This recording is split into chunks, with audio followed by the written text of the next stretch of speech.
Okay, right, there's a big load in here. Intensive wash. Subscribe to the channel. I've used extra wins. I've used a stain level 3.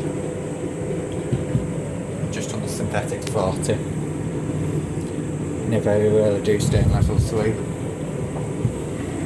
And extra wins. And I'm also using the liquid detergent Ariel behind there. It always makes a lot more bubbles than that like liquid, so I reckon it'll do an extreme suck to lock again. Don't know if you saw the previous videos from the other day and today I posted. So that was the liquid that did that.